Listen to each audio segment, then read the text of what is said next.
반갑습니다. 디트로이트 중앙감리교회 김대기 목사입니다. 오늘 주시는 하나님 말씀은 디모데후서 2장 1절에서 9절까지 말씀입니다. 내 아들아, 그러므로 너는 그리스도 예수 안에 있는 은혜 가운데서 강하고 또 내가 많은 증인 앞에서 내게 들은 말을 충성된 사람들에게 부탁하라. 그들이 또 다른 사람들을 가르칠 수 있으리라. 너는 그리스도 예수의 좋은 병사로 나와 함께 고난을 받으라.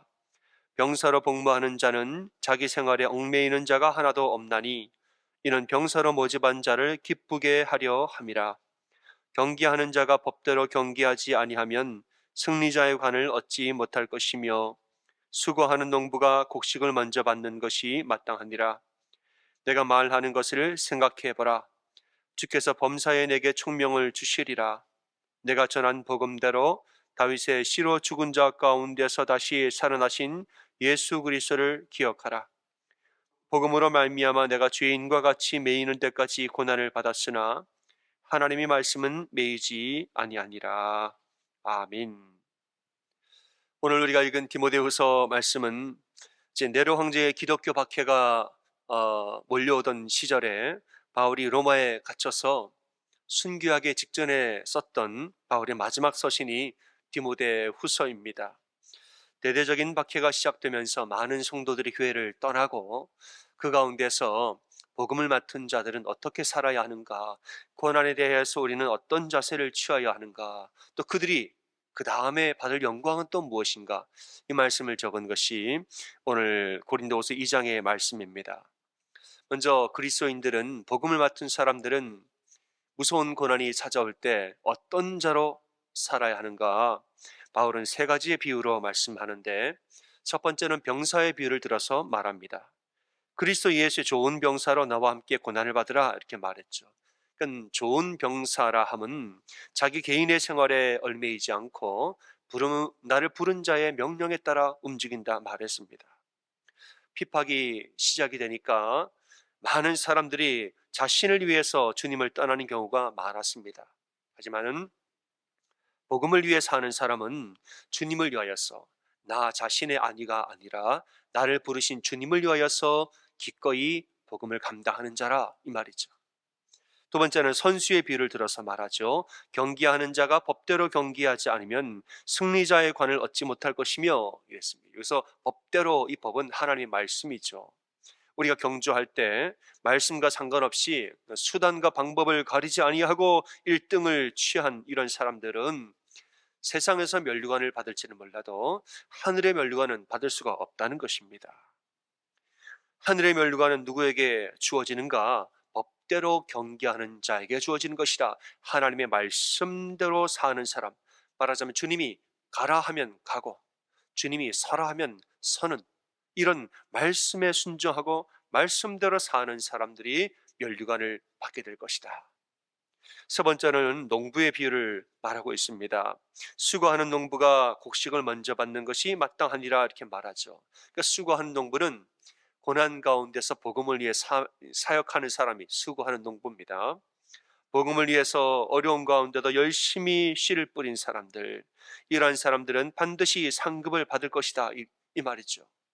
그러니까 누가 보든 안 보든 간에 계속 복음의 싹을 뿌리고 꾸준하고 성실하게 복음을 위해 살면, 비록 환난과 고난이 올지라도 나는 주님을 위해 살지, 꾸준하고 성실하게 주님을 위해 살아가는 사람들, 이러한 사람들을 하나님이 다 보시고 갚아주시는 것이다, 이렇게 말하고 있는 것입니다. 그러면 이제 그 복음을 위해 사는 사람들이 받게 될 영광은 무엇인가? 그 영광이라 하면 예수 그리스도의 영광이라 그랬습니다. 8절에 보니까 다윗의 씨로 죽은 자 가운데서 다시 살아나신 예수 그리스도를 기억하라, 이렇게 말했습니다. 그러니까 이 복음을 위해 산 사람들이 받을 영광이라는 것은 죽었다가 부활하신 예수의 영광이라, 이 말이죠. 여기서 다윗의 씨로 죽은 자 가운데서 살아나신 예수, 다윗의 씨라는 말은 예수님 인간이란 말이죠. 예수님 다윗의 자손 인간이었단 말이에요. 근데 그가 죽은 자 가운데서 살아나셨다, 이건 예수님 하나님이란 말이죠. 그러니까 예수님은 참 인간이면서 동시에 참 하나님이기 때문에 그가 인간적으로는 죽었을지 몰라도 결국에는 다시 살아났다, 이 말입니다. 그러니까 겉으로 볼 때는 그가 죽었으나 사실은 절대로 죽을 수 없는 존재가 예수 그리스도인 것을 너희는 기억하라. 그래서 고난받는 자가 받을 영광은 바로 이런 예수의 영광이라. 죽은 것 같으나 결국에는 다시 살아날 영광, 이것이 바로 너희에게 임하게 될 영광이라.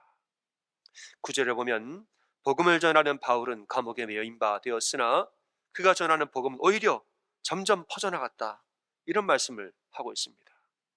바울은 매인 바 되었으나 말씀은 매이지 아니하였다. 이런 복음을 전하는 사람도 다 마찬가지입니다. 우리가 겉으로는 고난을 당하나 결국에는 다 영광을 받을 자들이라, 이 말입니다. 우리가 지금은 고난을 당하는 자 같으나 결국에는 영광을 반드시 받게 될 그러한 사람들이다. 저는 9절까지 읽었지만은 그 뒤에 11절과 12절을 보면은 미쁘다 이 말이요, 우리가 주와 함께 죽었으면 또 함께 살 것이요 참으면 함께 왕노릇할 것이요, 이렇게 말했습니다. 우리가 예수 그리스도의 좋은 병사로 살면, 예수님의 복음을 위해서 사는 사람들은 고난이라는 것은 필수로 옵니다. 여러분, 고난만 필수일까요? 영광도 필수라는 거죠. 복음을 위해 사는 사람은 고난이 필수로 찾아오는데 그 뒤에 영광 또한 필수로 우리에게 오는 법이라는 거죠.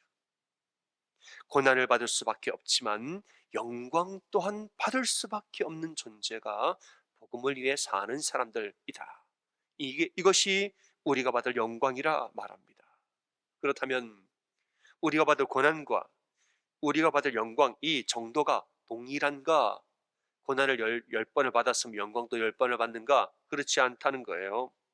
로마서 8장 18절에 보면 생각컨대 현재의 고난은 장차 우리에게 나타날 영광과 비교할 수 없도다, 이렇게 말합니다.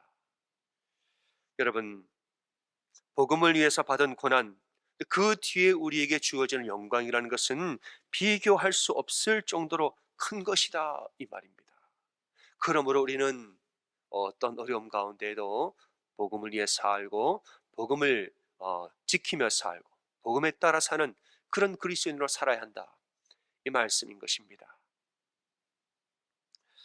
여러분, 우리는 이제 오래전 나온 책이지만은 죽으면 죽으리라 라는 책을 아마 아실 겁니다. 안이숙 사모님이 쓰신 책인데, 이분은 이제 일제 치하에서 일본 유학을 다녀오신 엘리트고 보성 여자 학교에서 교사로 재직을 하셨는데, 어느 날 전교생이 합동으로 신사 참배를 했다는 거죠. 근데 이분은 그리스도인이라 모두가 참배하는 가운데 나 홀로 꼿꼿하게 서서 나는 하나님 한 분 외에는 절대로 절하지 아니한다, 거부했다는 거죠.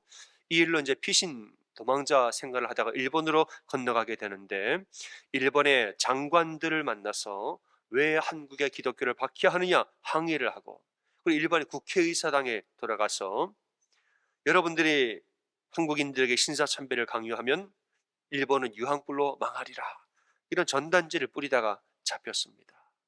그러니까 뭐냐, 죽으면 죽으리다, 이 여성의 몸으로 내가 복음을 위해서 싸우다가 죽으면 죽으리라 하는 전사의 모습으로 싸운 거지요. 얼마 후에 이제 평양으로 압송이 되어서 평양 감옥에서 6년 동안 옥고를 치르는데, 또 그 안에서는 목자와 같은 모습으로 죄수들과 간수들에게 복음을 전했다고 말합니다. 이 옥주 생활에서 가장 힘들었던 것은 이 평양 감옥의 추위였다고 말하죠. 너무너무 추웠는데, 얼마나 추웠는지 눈이 얼어서 실명이 될 정도였다고 말합니다. 치료를 위해서 잠깐 나와서 치료하는 중에 어머니가 이 딸을 면회를 왔다는 거예요. 근데 그 어머니의 믿음이 딸의 믿음보다 훨씬 강했다는 거예요. 이런 말을 했다고 합니다. 예, 너 왜 너를 위해서 염려하느냐? 네가 생명을 주님께 바쳤을 때는 내 눈도 같이 바치지 않았느냐? 주님께 드렸으면 주님이 알아서 하실 터인데 왜 네가 네 눈을 염려하느냐? 안희숙 사모님이 어린 젊은 시절에 어머니한테 그런 말을 들으니까 가슴이 찢어졌다는 거예요. 어떻게 엄마가 나한테 저런 말을 하나? 그러나 다시 한번 마음을 돌이켜서 아무렴요, 제가 눈도 바치고 나는 모든 것을 다 바쳤어요. 어머니 알겠어요. 그러고서는 치료를 중단하고 그냥 감옥으로 돌아가 버렸다는 거예요. 이걸 옆에서 지켜본 간수가 말하기를, 내가 세상 살다가 이런 일은 처음 본다. 딸도 딸이지만은 어머니가 어떻게 더 할 수가 있느냐, 이렇게 말을 했다고 하죠. 이분이 사형 판결을 받고 1945년 8월 15일 날 사형을 집행하려고 하는데 몇 시간 전에 광복이 되어서 이제 풀려납니다. 그리고 미국으로 와서 이제 3호로 목사님과 결혼하고 3호로 사역을 하게 됐죠. 그분이 쓴 첫 번째 본인의 간증집이 죽으면 죽으리라 이겁니다. 난 여지까지 기독교인들을 살면서 복음을 위해서 내가 살 때에 나는 죽으면 죽으리라 이렇게 살았다는 거예요. 그 두 번째 간증집을 또 냈는데 그 간증책 이름은 뭐냐? 그건 죽으면 살리라예요. 첫 번째 간증집은 죽으면 죽으리라. 두 번째 간증집은 죽으면 살리라. 여러분, 내가 복음을 위해서 죽으면 죽으리라 하고 복음을 전하고 살았는데 죽지 않고 살았다는 거예요. 산 정도가 아니라 하나님이 그를 영광되게 하사 모든 사람에게 복음을 전하는 자로 너무너무 귀하게 쓰셨다는 거지요. 이분의 간증집이 한국말로 처음 나온 것이 아니라 미국 영어로 간증집이 먼저 나가서 정말 전 세계 많은 사람들에게 은혜를 많이 끼치고 그 다음에 한국 책으로 번역이 됐다는 거죠. 얼마나 많은 사람에게 도전을 주고 얼마나 많은 사람을 예수님께 돌아오게 했습니까? 이건 여러분, 그가 당한 고난과는 비교할 수 없는 영광인 것이지요. 사람들은 이분을 일컬어서 살아있는 순교자라고 말하는데 이분은 자기 스스로를 실격된 순교자라고 말했다는 거예요. 나는 자격 부족으로 실격된 순교자다. 진실로 나는 내 주님 예수를 위해서 죽기를 결심하고 나섰던 것이다.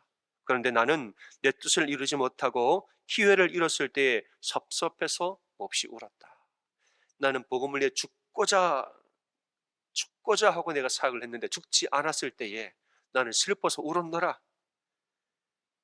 여러분, 이분의 이 진심과 이 복음을 향한 진심과 이 헌신, 여러분 이 글을 읽으면서 얼마나 충성된 일꾼들이 많이 돌아오고 많이 세워졌는지, 얼마나 많은 영혼들이 주님께 돌아왔는지 모릅니다. 여러분, 이것은 너무나 큰 영광, 그가 받은 고난과 비교할 수 없는 영광을 하나님이 허락하셨다는 것이지요. 여러분, 복음을 위해서 살 때 고난은 반드시 옵니다.